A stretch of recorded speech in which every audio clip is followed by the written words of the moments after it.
All right, we're on, mate. Go hit me with your first question. My first question is in relation to like rest and recovery. Like, how long should you really be taking to recover from like a kind of high intensity session? Say, like you've trained in the morning and maybe the afternoon, and then you're super sore the next day. Like sometimes you can barely walk. Like, how long should that recovery session be? Well, okay, so it's everybody's body is so different. Again, like nutrition, but there's always rule of thumb, and from my belief, research and experience and studies, um, if you're eating clean and healthy, it always comes down to the key to nutrition. Um, Generally, the rule of thumb is 24 hours between sessions. But in saying that, say for example, I know you do the endurance session normally in the morning. If you can leave like 8+ hours, that's great. Or sorry, 3+ hours, that's amazing. But if you kind of give or take around that, that's still fine because it's a different threshold in the sense of if you go hard in the sprint, our track sessions, you will get sore and pull-up sore from that. But it's a different sort of soreness and recovery. Like when we do some strongman stuff on the prowler and sandbags, I believe and feel on that, my experience with that, you can push pretty hard to the extent that you are sore and beaten up, you've got a really good workout and get great results from it, but you can kind of back it up and go again like the next day. Whereas if you do like a heavy snatch, complex clean or squats and stuff like that, it breaks down your muscle fibers a lot more, so it takes a lot longer to recover. But if what you were saying, doing like sometimes double days in a sense, if you're in the gym, training like doing 2 CrossFit sessions, our functional bodybuilding style stuff, that is fine to split days, morning and afternoon, but you just got to be careful of you obviously say that morning to the afternoon you generally won't be sore. You should be careful not to go, okay, I just done squats then and then do another squat set. Sometimes that can be okay if you've gone from more slow tempo and then to endurance speed work in the afternoon on the same sort of movement. You want to kind of break it up and think back to those old bodybuilding methods where they just like split days and they break things up, like you got your back and buys and sort of things like that, just to keep you sore. And then with regards to then if the next day you're really beaten up and sore because for whatever reason, whether you did sort of stay in that methodology or you didn't and you're a bit sore, it can be, you just got to really listen to your body. Listening to your body is key. Still come in the gym feeling good. Do what you can, but don't over push and stuff. Sometimes it can be good to it'll flush the lactic out and get your muscles warm and lengthened again. But just be aware that generally, even if it's just general soreness outside an injury, when you lengthen warm muscle up, you feel great. But as soon as you cool down and come down, that's when the aftermath come, and then you can feel you've got an injury, or you can know you've pushed that training sort of to beyond the threshold. But so the biggest key is to kind of listen to your body, but you do need rest, and adequate rest is so important. With rest is including great sleep and nutrition because you recover, you make gains faster, fitter, lose weight, whatever your goals are when you're resting. So yeah, does that answer that question? Yeah, that was good. All right. Next question. Any other questions? With like in relation to recovery, Yeah. like say after like a big day, and like say you do like a ROM or something like that, like is it possible that you can stretch too much, or you can like kind of like overstretch muscles to the point where you're going to be prone to an injury if you're coming in early the next day, or like yeah, is there basically kind of like is can you stretch too much is basically the question. Yeah. Well, yes, you can kind of overstretch to a certain extent. Not in the sense of too much. I guess I'll use example. Fucking can't think of his name, but the young CrossFitter who's young overseas. He's super flexible and stuff, and from his benefit and experience, he'd be someone that if I could mention his name, you know what I mean. He's super flexible and mobile. It would be to even a little bit would kind of be counterproductive for him because he's that extent of hyperextension, that double jointed sort of movement. But if you're not really like someone like yourself and me sort of thing, you can still overdo it, but not unless you're doing it like like hours upon hours and doing too much of the same thing. Like if you just say you've got a sore shoulder and it's a bit aggravated, and different stretches will actually hinder that and put more discomfort on the joint and stuff when you're stretching the ligaments, things like that, especially doing mobility. Mobility rather than flexibility. Mobility is more dynamic and stretching under load, where flexibility is more static and stationary. So it's I guess it's more passive rather than active. So you can and you can't, but really you just got to, you notice when I'm coaching the stretching and stuff, I would want you guys and like you feel a bit of discomfort, but not pain. If you ever feel pain or anything or soreness, that's when you need to stop and like maybe tweak the area a little bit different. Like, as I know you're sort of coming back from a shoulder injury at the moment, different stretches certain angles might put a bit of discomfort in there, and then to the extent that goes further to pain, just change up the angle. Don't push through that pain. But so yes, to answer your question, you can overstretch, but it is and overdo mobility, but it is kind of harder to get to than you believe. Yeah, definitely. Cool. Yeah, that answers my question. Anything else? Not that I can think of at the moment. I think Damo just joined. Did he? Who would have thought? Which Damo have we got? Can't even see his face. Yeah, I'm not too sure. Is this the hunky dory realtor, the handsome realtor, or is it the other Damien, Big Dame? Damo, can you hear us? He's gone. No, he's not. I don't know. Is he gone? He's gone. He's on private. He doesn't want to talk. Oh, is he? All right. Anyway, well, a question that come through before was regarding, is it okay to train 5 days in a row? Training 5 days in a row is perfectly fine. Just really got to, if you're feeling sore and beat up, don't push it and come in. Or if you do want to come in because you just want to come in and hang out and catch up with some friends, that's perfectly fine. But just do jump on the bike, just nice 3 out of 10 RPE sort of thing. Nice conversation, breathable pace. Don't overdo it. Don't overexert it. Do some mobility, some flexibility, work some skill work. Depending on how sore you are, generally you shouldn't be too sore and you'll be able to do some skill work. If you're that beat up, just stay on the bike. Maybe go on the road just to flush out a few of the muscles and where the sting point are. For example, legs after big squat days, but 5 days in a row is perfectly fine. Because a lot of people do follow a 5 on, 2 off is a general one, because they do 5 days of training during the week. They have the weekend off. People have got the 3 on, 1 off, 2 on sort of thing. And sometimes it might be 1 off and then they do sort of 3 on Friday, Saturday, Sunday. It depends. And it might vary. The next week you might be a little bit sore and have a numbed off, but it's not 5 days on, 2 days off is perfectly fine. That's kind of a common training regime, as well as the CrossFit HQ recommended and has been since day dot is 3 on, 1 off, which is a really good recommendation. It works for 90% of people, different things like that. But then again, it is hard to work for everyone because of everyone's lifestyle and schedule. But yeah, it's not a big deal. And it's not a big deal if you need to have a rest day, whether you can't make in the gym, work, family reasons, or you are sore. You will benefit, as I said before, from a rest day, and it's not the end of the world.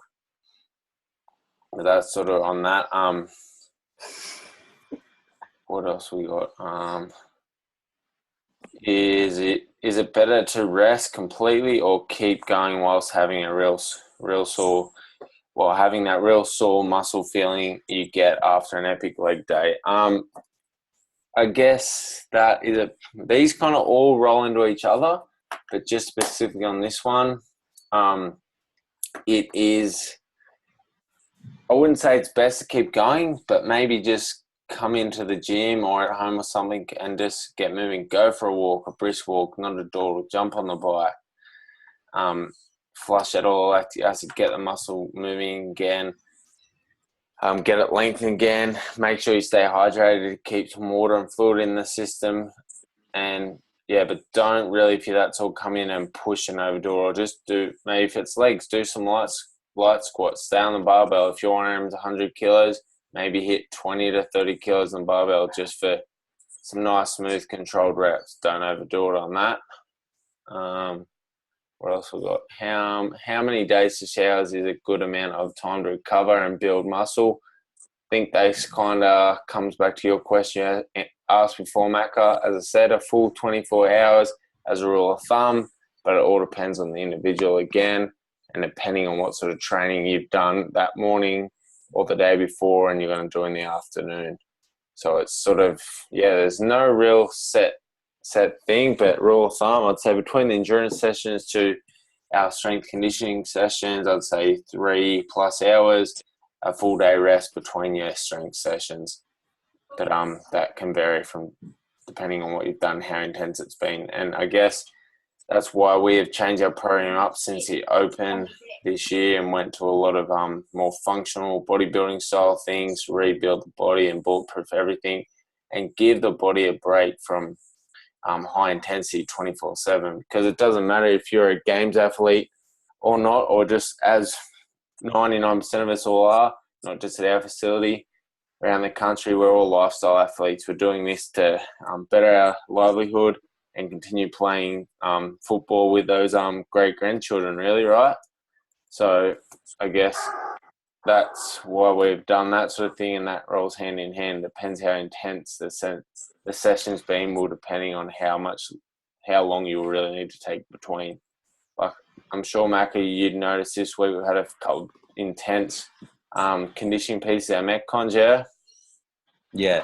Yeah, so that's what we're doing, the wave and the cycle. So day to day gets a bit easier and some a bit harder and more intense, but the heat has definitely not helped so much this week.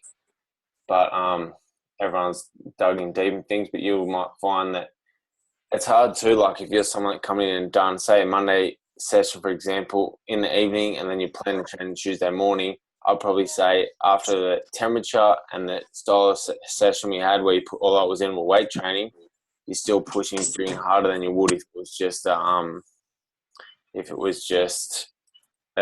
straight out grinder session for 20 minutes with those interval styles and the rest. So I would probably take the morning off and come in late afternoon if you can. If you can't, just have the day off. What else we got? Damo, I can see you now. You've joined the party. Any questions, mate? Yeah. The big dog's in there. No, not really. Not really? Wait, what about blisters? Should you pop them? Should you pop them or should you leave them? Whereabouts is a blister? And what's it on your hands? On your hands from pull-ups? It depends.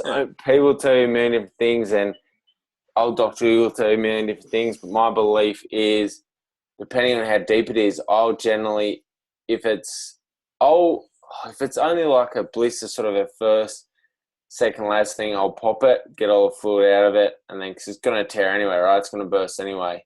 But the fluid is there to heal and stuff when it's under there. That's what the blister is. It's like a blood blister and things like that. That's a blood pooling to fix the issue.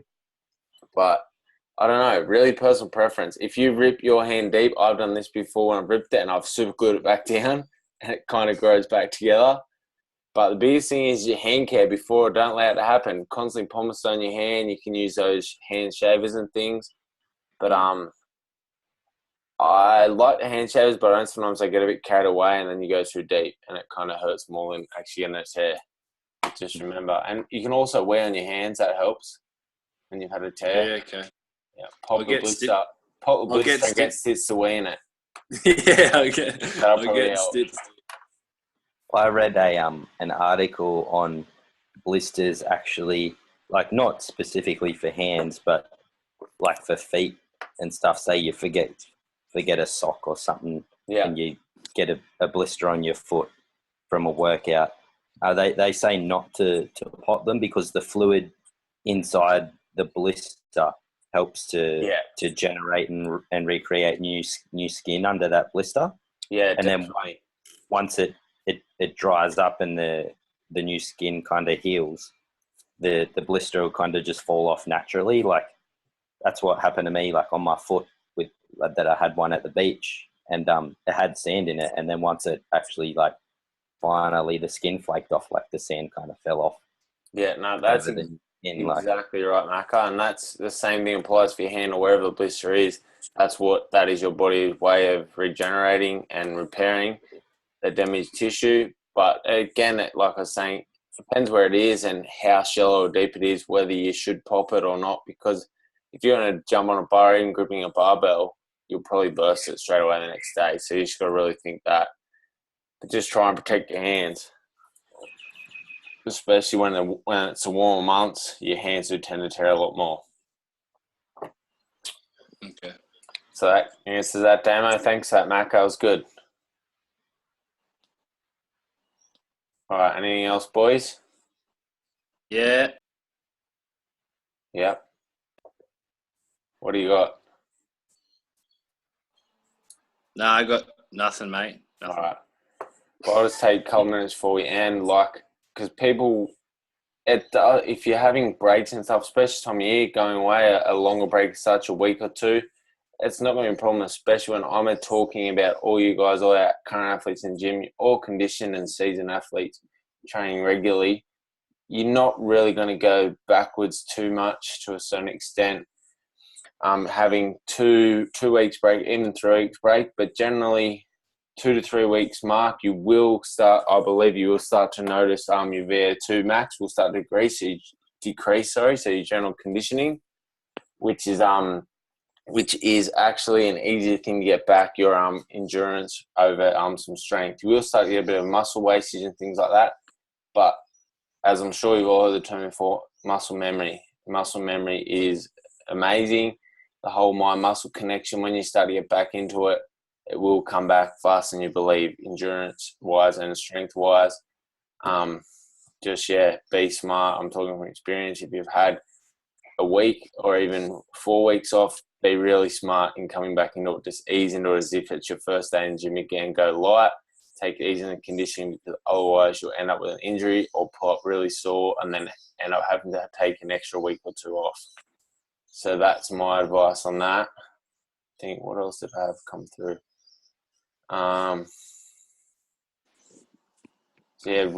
and short of that, if you do take 2 weeks off training and stuff, you're not gonna lose everything and undo everything you've just achieved over the past year or past month. But the biggest thing, I guess, for that sort of thing, I know myself and a lot of everyone will be the same, with the lifestyle we lead will be the whole mental clarity of the aspect of mentally not working out or doing something.